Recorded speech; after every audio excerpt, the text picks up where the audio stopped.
Hi, this is me Sreeshma and welcome to പുതിയൊരു ദിവസം. നമ്മൾ ഇന്ന് പോകുന്നത് എന്നൂര്, വയനാട്ടിലെ ഒരു ട്രൈബൽ ഹെറിറ്റേജ് വില്ലേജ്. ലക്കിടിയിലാണ് ഈ പ്ലേസ്. ഇവിടെ വരെ നമുക്ക് നമ്മുടെ ഓൺ വണ്ടിയിൽ വരാൻ പറ്റും. ആൻഡ് ഇവിടെ നിന്ന് ടിക്കറ്റും എടുത്ത് പിന്നെ ജീപ്പിലാണ് യാത്ര.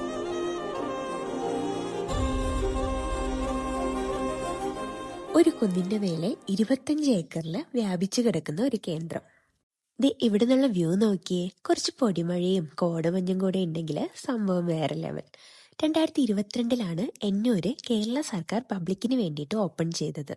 ഗോത്രവർഗക്കാരുടെ പരമ്പരാഗത വീടുകൾ, കലാരൂപങ്ങൾ, കരകൗശല വസ്തുക്കൾ ആൻഡ് ട്രൈബൽ പീപ്പിൾസ് വിഭവങ്ങൾ വിളമ്പുന്ന കഫറ്റീരിയകൾ, സ്റ്റോൾസ് എന്നിവ നമുക്കിവിടെ കാണാം. രാവിലെ 9 to 5 എപ്പോൾ വേണമെങ്കിലും ഇവിടെ വരാം. അപ്പോൾ ഈ ഫ്രെയിമോടെ ബൈ, നെക്സ്റ്റ് വ്ളോഗ് വരെ.